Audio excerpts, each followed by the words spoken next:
Nadia's Hands, written by Karen English and narrated by Meredith Celko. For Auntie Layla's wedding, the aunts decided that it was Nadia's turn to be the flower girl. One cousin who'd been flower girl for the last wedding said, "I've forgotten sprinkled rose petals down just one side of the aisle. Don't make that mistake."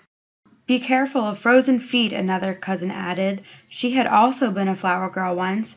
"I got stage fright just as I was about to walk down the aisle. My feet froze."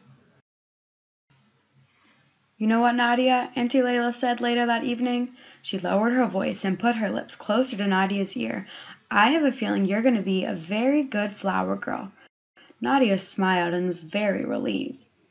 "I also have a special surprise," Auntie Layla added. Nadia waited. "Auntie Amina is coming Saturday to put the mehndi on your hands." Auntie Layla's eyes danced and sparkled. "Just you wait." Nadia's smile made her face feel stiff. She didn't want the mehndi.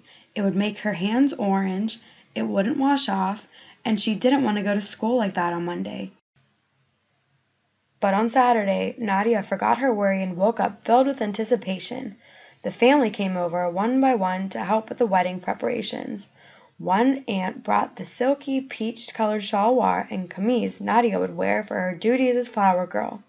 Another brought tiny gold earrings, and another came to curl Nadia's hair. Finally, in came Auntie Amina with her bag of mehndi. "I'm going to set up now, Nadia. I'll meet you in the kitchen." Auntie Amina smeared the mehndi all over Nadia's palms and began to draw the designs. While Auntie Amina worked, she sang a song in Urdu. When she was complete, Auntie Amina drew a small gold ring out of her pocket and smiled. "Look what I brought for you when your hands are ready." "Thank you, Nadia.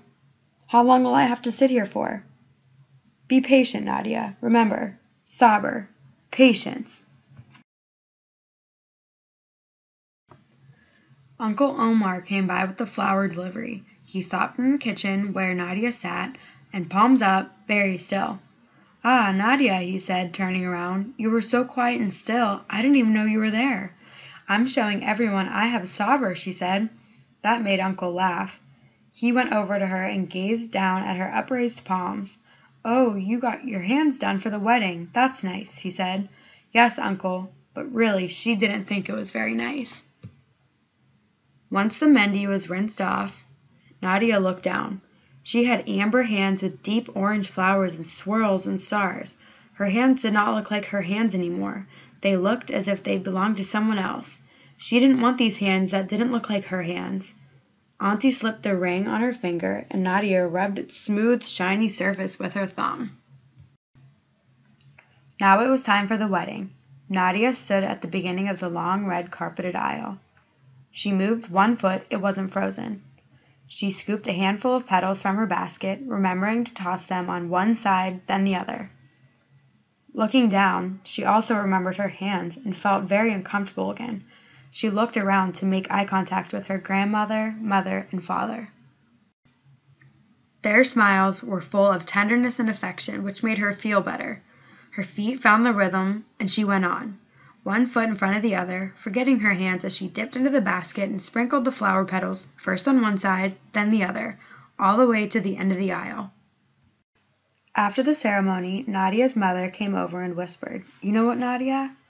When I look at your hands, it's as if I'm looking at my past and future at the same time. Did you know that?"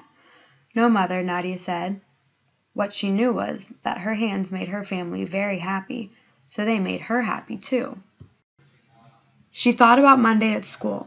Maybe she could show her hands during sharing time. Linda came in with her grandmother's kimono once. She would share her hands from Pakistan. Nadia looked down at her hands. She turned them this way and that. Her hands didn't look as if they belonged to someone else, she decided. They looked just as if they belonged to her.